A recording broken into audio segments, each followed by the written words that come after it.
guys, just wanted to do a quick thank you before we start this week's episode. We already have about 200 plays, and I would not have had that without your help, so I appreciate you. I also wanted to do a quick follow-up with last week's episode about the ghosting thing, and come to find out, he was not ghosting me. He actually had wound getting his phone broken, but I will say that since then, there has been no communication. Wound up breaking up shortly thereafter, and I did not do a follow-up to that episode, but I did want to let you know because I did get a lot of people reach out to me and ask me like, well, was he really ghosting you? No, he wasn't really ghosting me, but I still learned a lot about myself. With that, the month of July, though, I'm going to go ahead and let you know, it is a lot of me trying to figure myself out. It is a lot of heartache. So if that's not something you're into, if you're like, ew, woman emotions, I didn't sign up for this, then I'm going to let you know you can go ahead and back out of this podcast for the month of July, because it really is me working through everything. In August, I put everything down and we're just going to roll full steam ahead. I'm going to have some guests. I'm going to talk to some of my guys. Most of my audience is men. So with that, I realized that even though I'm talking to me, and I realized there's a lot of stuff that men are actually getting out of me talking to me, I also want to make sure that I am touching base on some of the things that you're interested in as well. So make sure you let me know, like, what are some things you'd like to see for next month? And we'll make sure we touch on those. Okay? So don't be afraid to reach out to me. Snapchat is always the easiest place, even though I'm up to capacity on Friends. Snapchat is always the easiest place to reach out to me or to follow me. But you can also reach out to me on Instagram. What's the other one? Facebook? Ugh. Yeah. Instagram or Snapchat, guys. Anyway, that all being said, let's go ahead and go straight into this week's podcast. It's already in progress.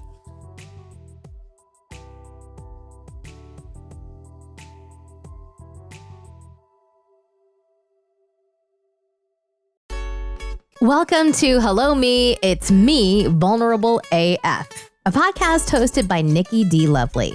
That's really just her diary disguised as a podcast, but who cares? You're here for it. Join in as she addresses her self-reflections on life, love, and dating, and gives us all the tea by being more vulnerable than she ever has, with herself and the world. So let's get started in today's episode with Nikki D. Lovely, already in progress.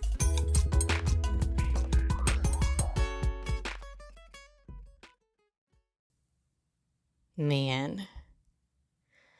First off, let me say welcome to another episode. I am Nikki. And man, I'm just going to tell you today, this week has been a doozy. I don't know if there's something in the air, in the universe. I really don't know what it is. But today I'm probably going to get a little bit more candid. And it's probably because I'm like really in my feelings right now. Can I just say, I guess it's summer. In summer, I feel like is like the time of breakups. One thing I realize is that people, I'm not even going to say men or women, people in particular, don't really want to be in relationships during the summertime because they're so busy trying to, do hot girl summer or whatever and go on their trips and do whatever. But anyway, I digress. I say all that to say there are a lot of breakups and relationship problems in my circle at the moment, myself included, which is something I probably didn't think I was going to say. So let's get ready to talk about letting things go. My friend posted something on Facebook recently that actually stated, stop asking God to remove things from your life and instead be willing to just go ahead and let it go.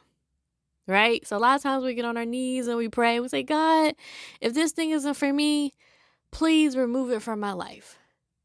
And the funny part is, I feel like the fact that you're even getting on your knees, asking God, not just someone, asking God to remove something from your life, if it's not for you, already entails that you may already know that this thing, person, or whatever it is may not be for you, right? But we just don't want to take the accountability to remove it from our lives ourselves. And hey, I'm not going to lie, I am to blame. as well. I've done it myself. I have been doing it. I've been dating, and I guess when I look back on things, the people that I have been dating have not even been up to par with what I said I wanted for myself. And if I'm being honest, I said that I wanted to be with somebody who was already established. I wanted to be with someone who was ready for commitment. I want to be with someone who's ready to get married now, not later. They're ready for me in their life now. They are emotionally available. Those are key things for me. And I think one of the things that I was missing from one of the guys that I was dating was the emotional availability. And I've been having a problem with this for a minute. But yet and still, I did not want to let it go. So I let this drag out. We've probably been talking for about 3 months. I let this drag out for an additional month where I said to myself, I don't really know enough about this guy. There's still some questions that I personally should probably be asked. There are some things he doesn't even know about me. He wasn't even asking those questions. And I kept thinking, like, this isn't going to last. Like, this type of relationship is not sustainable without asking those deeper questions. But yet, and still, because I liked him so much, like, well, you know what? We're going to get to it. Don't even worry about it. As long as he's in it and I'm in it, we're going to get to the place where we're going to be able to ask these questions. But again, when I was talking to him, I never really felt comfortable to branch into those type of questions. Everything was really, if I'm thinking back on it, everything was really surface level. And I don't like surface level stuff. I like to be able to get in there, but I have to have a safe space. And usually to have that safe space, when you know anything about communication, the other person has to share first and or ask you questions about your life and seem interested. And I wasn't getting any of that. Even let's say if I share it first, position where I'm vulnerable and telling you how I feel, we just never got into those conversations about what was your life like growing up? How are your parents? Things that move you. What do you want to do in 5 years? Just those questions that you ask people to really get to know each other. Or even like deep, what's something that scarred you or what made you the person that who you are now? Just those questions. And let me just say, because you guys are probably wondering why I'm going off on this tangent. I didn't even say. But let me just go backwards and fill you in. Even given all that with this guy, given that we weren't having these deep conversations, I was actually looking forward to spending some time with him. So I said, you know what? I'm going to take aside a day where I just hang out with him. And I asked him if that was okay. And he's like, yeah, that's fine. Let's do it. And we wind up kind of hanging out. And it was bad. It was bad. It was nothing what I was expecting. I've never, the way this man looked at me was kind of like I was invading his space. Like, I shouldn't have been there. I think I've only looked at my brothers like that. Like siblings, when you look at your siblings and you're like, ugh, why are you here? And I don't think he meant to give off that look, but like, I'm really good at picking up body language. I'll call it a gift or a curse, but I'm good at picking up body language cues. I don't care what you tell me. I don't care what you're saying. I'm watching your body language. And if you're moving away from me, if you're pushing me to the side, or like if your eyes dart to the left, you're not looking me in my eye when you're talking to me, or like I don't see any sign of attraction, something's off. Something's wrong. First getting there, it was cool. I wasn't getting these type of vibes. I'm a very giving person, and so when I got there, I had brought a gift. Like he didn't have any bottled water, so I bought bottled water among some other things that I knew he liked. I had gone to the grocery store, and I was just like, you know what? He hasn't had time to do anything. I'm going to do this for him. And he came home, and he was, thank you. I appreciate this. And he seemed happy. But he didn't look at me like he looked at me before or previously. He looked at me kind of like, like a friend that's in your house. And that was like my first clue. And then later on, we got into like a small argument about what was for dinner. And then like the fact that we had to go get it and he was tired. And we had like a little, I guess it was a small little spat. because he wanted to stay in and I wanted to go out because I had driven to come see him and I felt like that was the least he could do. And the fact that I even have to force a man to take me out to eat was another one of my problems. So like, I already know this man is not my husband because my husband, or the man that I'm supposed to be with, and any man I've really ever dated before, period, has never had a problem taking me out to eat. So I don't know, that kind of troubled my spirit too. Dude, have you really been out of the dating world so long that you're not even gonna take me anywhere? Like, what the fuck? I don't do the friends with benefits things. Like, I told him from the jump that I wasn't on that, what I was looking for. We seem to be on the same level. But this night, whoo, y'all, when I tell you I've never had a man like not look at me, and I'm not even saying like I'm all that, but I do know my worth and I do know what I bring to the table. And you know, even if you haven't seen me, I can describe myself because I love myself. Don't get it twisted. You should love yourself too. So don't start judging me for loving myself the way I love myself. But I am 5'4", triple D's, straight white teeth, fairly clear skin. My butt is pretty good. Like I have it may be like a little big mama booty, but it has like a little P. You know, like I can make the P with my butt. And I've been going to the gym, so I've been working out and I'm pretty toned.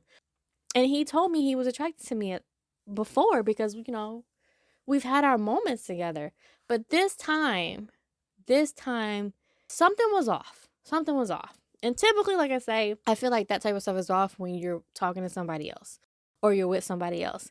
And given that we're just dating, like we hadn't officially proclaimed anything to just each other, there's that possibility, and I think it's a strong possibility that he was talking to someone else. And, you know, maybe he found someone else. And to be perfectly honest, even though my heart hurts now, he'd rather just be upfront with me. But I reached out to him and it took me a minute because for me, like, I'm one of those people where I don't want to stir the pot. I was like, I'll just let him have his moment. I get back home. I'm waiting for him to call. He doesn't call. I text him. He texts back, but you know, it's just little stuff. It's nothing like where he's asking me how I'm doing or he misses me or anything. Like none of that shit. Because I know he doesn't. I know he doesn't. And that is, ladies and gentlemen, the moment, because I realize like this has to be let go. He's not texting me. It's kind of like one of those ghosting string along things. And I hate those. Like I just need closure. So for me, it's kind of like, let's not let this thing linger. Like I like to put a dot at the end of the sentence. So I'm just like, hey, it's me. I didn't like the way things were left off. Something in my spirit was off. I don't know if you're talking to someone. I don't know if it's work. I don't know if you're just tired. I don't know what it is, but I ain't trying to play no guessing games. You know, this is how I feel. Just a little upset. Tell me what it is or what it isn't. But I'm not trying to force you to stay in my life if you don't want to be in it. And he gave me this overall thing about he's been tired and he's been single for so long. He didn't even notice he was being standoffish, but because he does really like his space. And I was like, cool. My response was, I really should have used the word space, but I used the word time. And I was like, you know what? Cool. Take all the time you need. And I put little hearts on it because, damn it, I'm reading this book called Return to Love, and everything I do, the goal is to do it with love. I really wanted to put the peace signs because I wanted to be like, you know, take all the time you need, peace. Like eternity. It's eternity. Bye-bye. But at the same time, I was like, if I'm coming from a place of love, it's take whatever time you need to figure out whatever you got going on, even if it's going to come back telling me what I already know. In my brain, I moved on. I'm moving on. This is done. And I didn't cry over it on Monday. I didn't cry over it earlier. But today, I did allow myself to cry. Because here's the thing. I'm looking at some stuff I wrote 2 weeks ago. I knew this was over 2 weeks ago because we weren't talking about anything. We weren't getting deeper. it was just too surface level. And then he got a new job where he was just super busy. And I already knew I've dated men who have not had time for me but due to their work. And that has always been a problem for me because I do need time. I need time with my man. And the men that work 9 to 5s, I found, don't really have the time to invest that I need. Not to say that the other men do either, but from what I found, men, and like they say, men make time for what they want. They do, because before I went down there, I talked to old boy every single day. So I understand like things don't get crazy, but my thing is like when you first wake up, you don't think of me because I think of you. I guess I was just looking forward to having a conversation and we just never got there. Which at the end of the day, guess what, guys? It just wasn't meant to be. It was not meant to be. I had prayed about this when I first started talking to this guy. The answer to my prayer was actually, this is going to fizzle out. Let it. The fact that this was a prayer and that was the answer when we first started talking, it was, this is going to fizzle out. Let it. Let me know straight up in the beginning that this was not going to last. So obviously maybe in the back of my brain, I knew what this was. And I was trying to trick myself into believing it could be something else. I was trying to trick myself into believing that, I think we all kind of want that fairy tale thing, but I'm too old to be trying to figure out this damn fairy tale thing. So I really wasted my own damn time. But what I will say, in knowing that I need to let go, when I told him I'm honoring and respecting him and giving him the time that he needs, that's exactly what I'm doing. And I know it's going to fizzle out and I know I probably won't hear from him again. That's okay. Because I know I have to let this go. I'm praying to God to take it. I didn't never pray to God to take it from me. I did pray to ask what was going to happen. And at the end, he basically just said, whatever happens, let it go. Just let it go. So that's what I'm doing. I am letting it go. Does it hurt like hell? And for anybody else who's in the same position where you yourself are going through a breakup, where your heart is hurting because you thought you had something special with somebody, remember, just because it's, let's say, gone now or you've broken up, doesn't mean those memories are not still there. Doesn't mean the lessons that you have learned you cannot take and carry with you into your next relationship. That's where I am right now. I'm trying to see the good. Everything that's brought into our lives are brought into our lives to teach us a lesson. And in this, you have to find the lesson, right? And it may be hard to figure it out. It may be hard to dig. Somebody might be like, I was with somebody that beat me. What's the lesson in that? The lesson is to be more discerning about the next person that you're with, maybe. And if they show any characteristics that they might want to abuse you, then stay away from that person. And I say that as gently as I can because I've been in that situation myself as well. So I'm not like beating up, did not want to use that word, no pun intended, anyone who's been in an abusive relationship. It's just, what did I learn from that relationship was basically to see the signs in another. I'm not going to be with someone who's controlling or manipulative. From that standpoint, that was what I learned. And in this new situation that I'm in, what I'm learning is I have to ask the questions that I need to ask up front. I have to tell the men that I'm with what my standards are up front. Like, what am I looking for? I need to put that up front, right? Like I said, I want somebody who's emotionally available. I need him to show me he's emotionally available as soon as we can. I need to see if he's able to go into those deep conversations. If he even wants to hear those deep conversations from me, because I need someone who's able to listen to me and pry it from me as well. I need those things. And even though this man gave me certain aspects of things I needed, like he was an excellent communicator, he was a perfect listener, he was great in reassuring me that things were okay when I was feeling anxious. But what he didn't give me was vulnerability. He didn't allow me to be vulnerable with him. He was never vulnerable with me to a certain extent, And so I feel like when you take like only half of what you're looking for, because you're like, oh, he checked this box, he checked this box, he checked this box. And we get to the point right now in today's age, I've heard where people say, oh, well, at some point you do have to settle. Yes, at some point you do have to settle on someone. But that someone still should check off your basic boxes. They should still check off the fundamentals. They should still check off the basic principles that you require, right? So don't get lost in, oh, well, all this is good. Maybe we can work on this. Because I'm not saying that you can't, but what happens is I feel like, and women do this much too often, we go back on potential. And like I said, I have been feeling like I can't talk to this man for the past 2 or 3 weeks. For me to go see him and still feel like I still can't talk to him, there's nothing new there. That was an intuition. And all I can say at this moment is I'm actually glad, even though it's been 3 months, I'm glad that it was only 3 months. Yes, 3 months seemed like a long time to invest my heart because I was fully open in this process. We were talking about getting a house together. We were talking about kids. We were talking about just like those like future plans.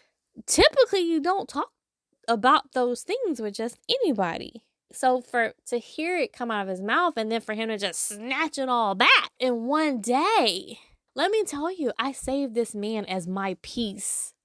I saved this man as my peace in my phone. I saved this man as my peace in my phone.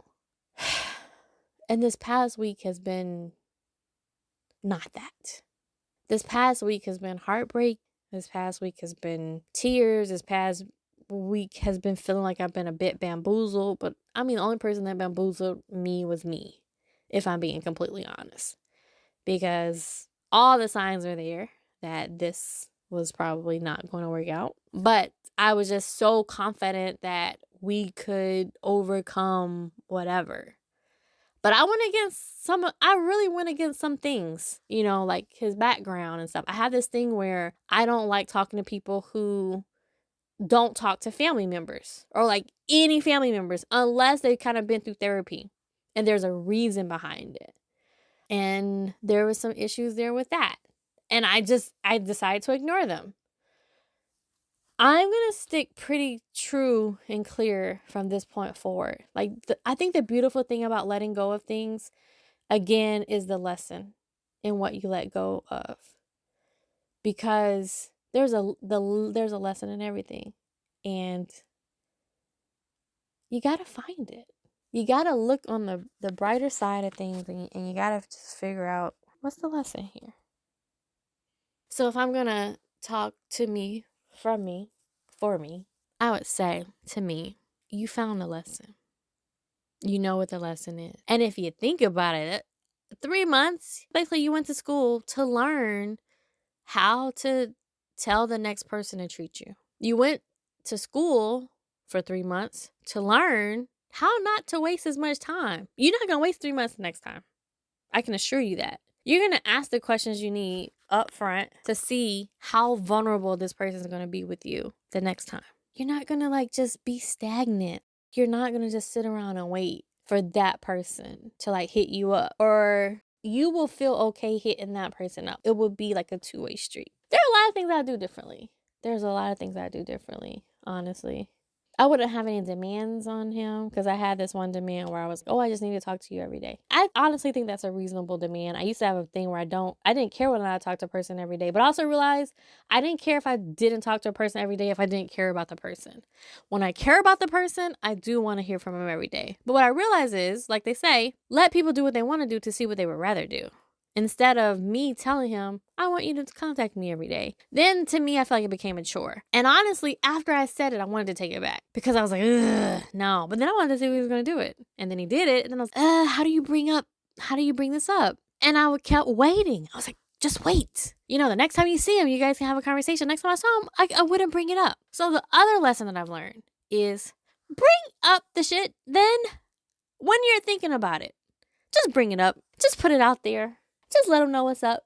Man, I kind of wish I could go back into it over again, but what's done is done, and it's time to move on.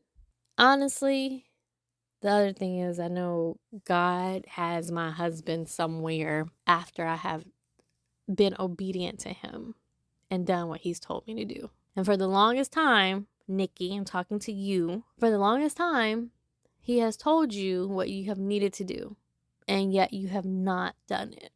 You have found every distraction. Usually the distractions are men and or shopping and or moving and talking to friends or watching TV or Netflix. But when I tell you there is nothing on Netflix I want to watch, there's nothing on TV I want to watch, there is nothing going on. Nikki, there's nothing from me to you. There's nothing going on in your life right now that says that you cannot do what God has told you to do. He has told you time and time again, if you want the beautiful thing that I have for you, all you need to do is what I have told you to do, and yet and still you have yet to do it. Why not? Distraction, distraction, distraction. Let it go. Let it go. And do as I say. That's all you have to do. You could have been blessed by now. But guess what? There's no time like the present. There's no time like now. You better grasp it, girl. You got this. Let's go. Man. And on that note, let me just say to you, if you are in the same position that I am in right now, that message from me to me, I'm going to have to go back and listen to it myself the same way you just listened to it. But that message was for you too.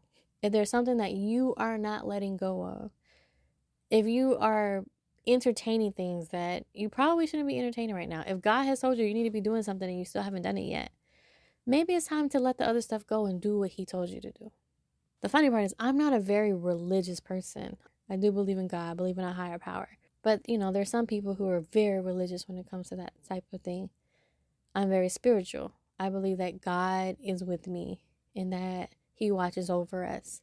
So in me saying that, I'm saying to you, whatever your beliefs are, reach out to him or her or the universe or however you proclaim it. If you meditate, Buddha, like whatever it is, do what you're supposed to be doing. And don't entertain things that no longer serve you.